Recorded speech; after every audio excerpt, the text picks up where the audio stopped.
What is up, Aries? Welcome to your general and timeless reading. My name is Jordyn. If you're new, welcome. If you're not, welcome back. Personal readings, Reiki sessions, Patreon, all down below description box. This is general. This is timeless. Take what resonates, leave the rest. When you see this is when it's most meant for you. Let's get into it. Aries. Aries. I don't know why I want to use this deck for let's use beautiful creatures. Let's do that. Okay. Aries, Sun, Moon, Rising, Venus, and Jupiter placements.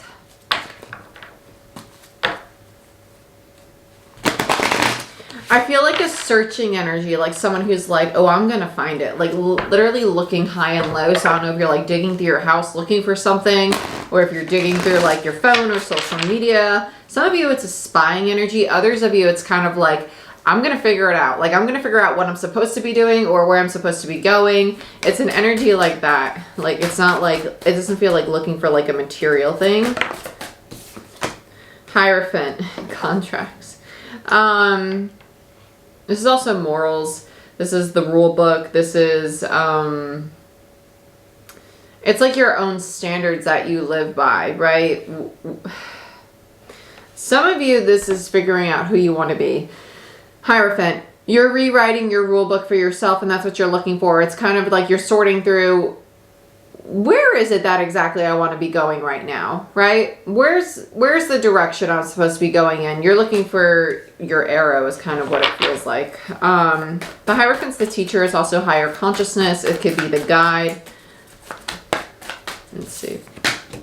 Two of Cups, yeah, alignment. Two of Cups to me is alignment. It's coming into the balance of your masculine and your feminine. Yes, it could be a very divine connection that we have here. A very, very divine connection with the Hierophant next to it. This could even be a marriage. But to be honest, this feels more so like someone like, I want to move into the direction that most serves me. And if there is another person involved, they're actually supporting you on this path, right? It is as it should be. It is as it should be. You're exactly what and where you're supposed to be. Especially with the Hierophant showing up here.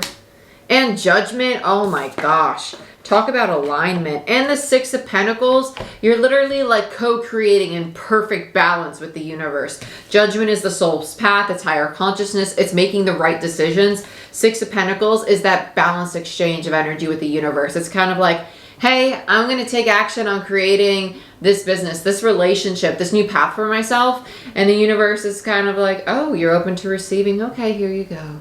And you're just kind of surrendering to it. You're just kind of like, I'm looking around for it, but I ain't super attached to what it looks like. I'm just going to kind of know it when I see it. I like this a lot. Two more. Okay. You got the Wheel of Fortune. You got all majors except for the Six of Pentacles and the Two of Cups. And Death on the bottom of the deck. Yeah, Wheel of Fortune, it's basically manifesting in the unseen realms right now. So energetically, it's coming your way. So if you're feeling like things are not moving forward right now for you, it's just because in due time they will. You're still ending out old cycles. Yeah, because underneath that we have the Nine of Wands. There's still some things you may be attached to. Old ways of being, old beliefs that need to be shed, that need to be let go of. Because this is the Wounded Warrior, right? Which means that you're still moving towards the Ten of Wands. It feels like connections, though. It feels like connections. It just feels like attachment. It feels like attachment. This could be attachment to... It just feels like a person. I would say beliefs and like old ways of being, just to be general, but it feels more so like a person, to be honest with you. I really want to use, what do I want to use? Let's see. What's this over here? What is this? It's Tarot Illuminati. Let's use Light Seers Tarot. Yeah, because why not? For Aries.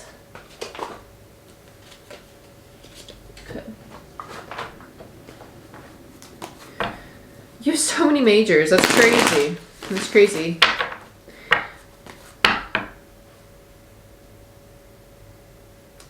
There's a conflicting energy. This feels like the other person. Okay, so it's not that the other person's out of, how do I want to say this?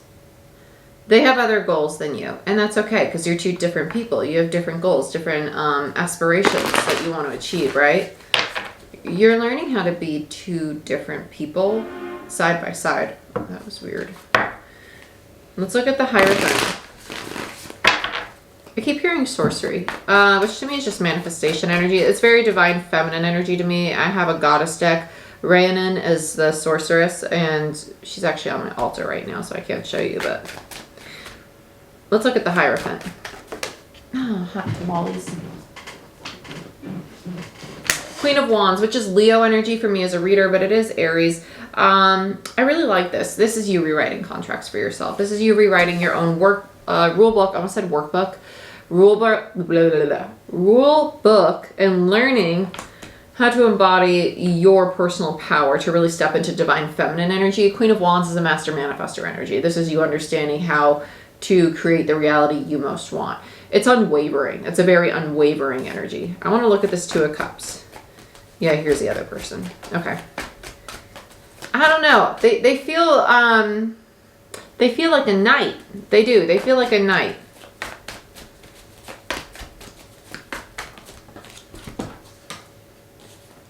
Five of Swords and the Hermit in reverse.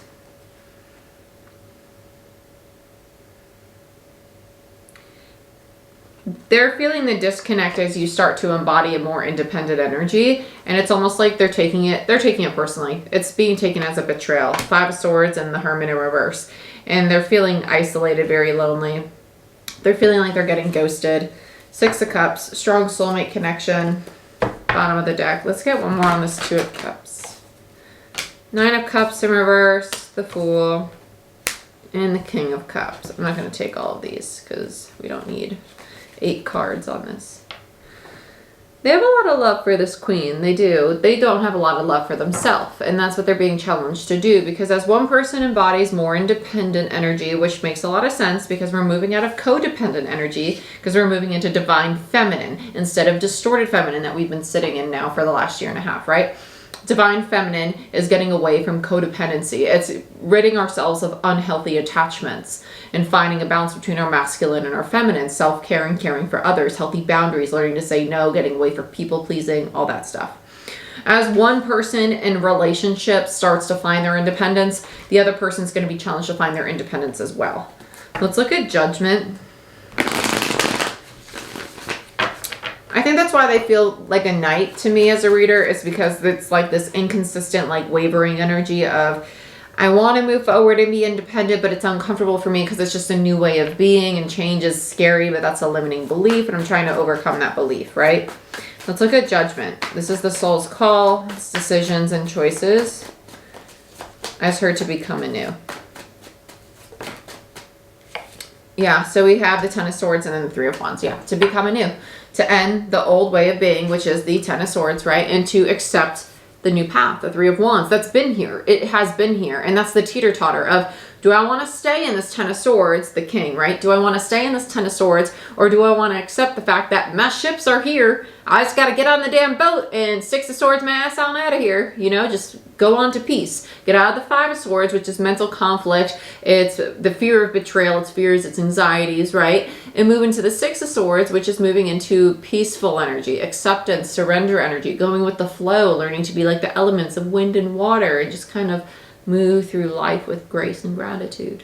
Okay? Ebb and flow between masculine and feminine. Now, they're struggling to make this decision, which is why Judgment's here. This is the higher consciousness energy. This is the divine kind of giving them that divine nudge of like, hey, yeah, no, it's okay. It's time to close out the cycle. Ten of Swords. Like, it's done. Like, all your pain, all your trauma, like everything that you've been kind of marinating in now for a while, you don't have to marinate in it anymore. You can wash yourself of all that. Let's look at the Six of Pentacles. I feel like we're shifting back to the Queen now with the Six of Pentacles here. This is Taurus energy. That's actually our new North Node right now. It's very balanced energy. This is, it feels very divine feminine, which is why I say I feel like we're shifting into like Empress or the Queen energy. So we have the Moon, and then we have the Queen of Swords, and the High Priestess, which is Empress gone cold to me. This Queen might be really detaching from emotional connections at this time to kind of connect more with themselves, to go internally to figure out what it is that they are seeking in the grand scheme of their own individual life. Like, what do I want to be? Who do I want to be? And who am I becoming right now in this moment? Will I be proud of these decisions 20, 25 years from now, right? They're shifting into that High Priestess energy, Queen of Swords, which is the withdrawal, right? And that's why this other individual is feeling like they're getting ghosted with the Hermit in reverse. It's because they're going Queen of Swords in reverse on them. They're not really communicating much because they're too busy in their own little dream space, their own moon state of looking at their light and their dark, right? The duality of all that they are. They're sitting in the Lilith, right? The dark feminine, like learning how to embody their feminine power in both the higher state and the dark state, which isn't necessarily bad. It's just, it is. They're balancing their dualities. They're coming home to who they are. Okay? So there's the feminine.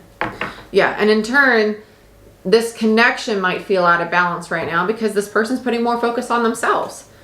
But right now at this time, they're being called to do that because they're going through their own shift. They're claiming their independence. Let's look at the wheel, which is the change. These are the changes that both people or one individual, I feel like it's both, do not see happening right now, that the universe is kind of conspiring on their behalf to benefit this relationship. I feel like the masculine's not really like catching the drift that like, hey, like just because, let's put it this way. I actually talked about this in one of my Lead by Light series videos. When somebody's taking space, it's not that you are being abandoned or rejected. Take it as the opportunity for you to take space as well to connect with yourself.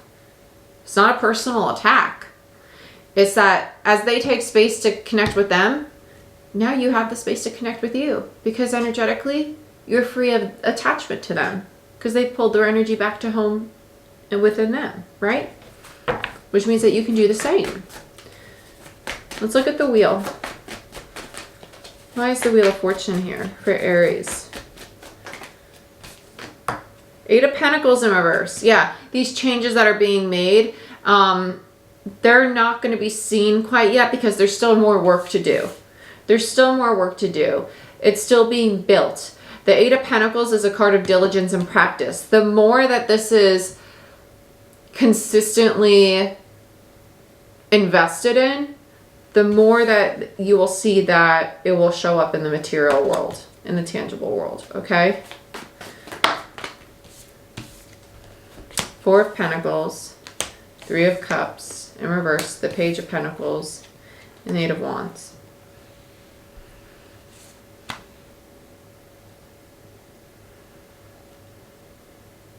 Somebody's holding on to the fear of losing connection, right? Losing support, right? Losing this relationship. And they're realizing that they need to build new foundations in order to move forward, right? They need to build new beliefs, a new way of thinking about their reality and where they're going.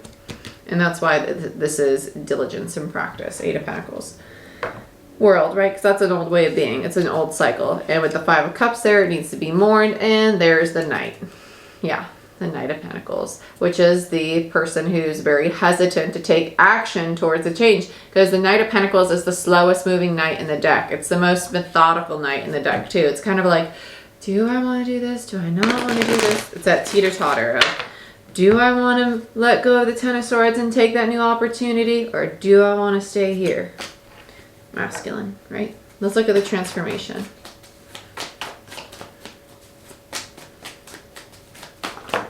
It's a fear of loss. It's a fear of loss. Magician, King of Swords. So now we have the King to the Queen of Swords and Ten of Wands. Yeah. So the one that is going through the biggest transformation in this reading is the masculine energy because we have a true pair, very divine connection. It is a Two of Cups, King and Queen of Swords here. There is going to be a mental and I wouldn't necessarily say emotional. If there's an emotional disconnect, it's because of the fears and insecurities of the lack of communication going on that are triggering the emotional disconnect. Like, just because I'm not talking to you doesn't mean that I don't want to talk to you. It just means that I might be focused on myself right now. But this person's taking as, oh my gosh, they don't want me, so I'm going to withdraw emotionally, right? That's where the emotional disconnect comes in. But really it's just like communication and intellectually being disconnected, because both people need to focus on themselves and rebuilding their own personal power. The Magician, that's where the transformation is going to come in, because that's what's going to help them move from the 9 of Wands to the 10 of Wands. Okay, because remember, this King of Cups had the 10 of Wands, the 9 of Wands somewhere, didn't they? I thought we had a 9 of Wands out here. It was somewhere. Okay. Anyway, King of Wands, bottom of the deck, yeah. But this is what I have for you. So masculine, feminine, both going through the change. Let's pull some romance angels. Let's see what will come of this relationship. What is the reality of this relationship for Aries? What's the reality of this relationship for Aries? Children. Your love life is being affected by children and unrequited love. There's not enough attraction or chemistry to keep this relationship going. Okay, so with children next to that, it tells me that this could be a fear of abandonment, unrequited, not getting the affection or attention that somebody wanted. Because children to me is like carrying wounds from your childhood into the present, right? If it doesn't have to do with literal children, it's typically something in your childhood that is affecting your present relationship. And that's why I say like this emotional disconnect that somebody's feeling is more so their own insecurities that they're projecting onto the situation, because they're not getting the attention or the emotional affection that they typically would get from their partner, right? Bottom of the deck is healing family issues. Exactly. Your love life benefits as you forgive your parents. Yep. Okay. Aries, this is what I have for you. I hope you guys enjoyed this reading. Please like, share, subscribe. If you want a personal reading or a Reiki session, go ahead, book it down below through my website in the description box. And I wish you the best. I'll see you next time. Bye-bye.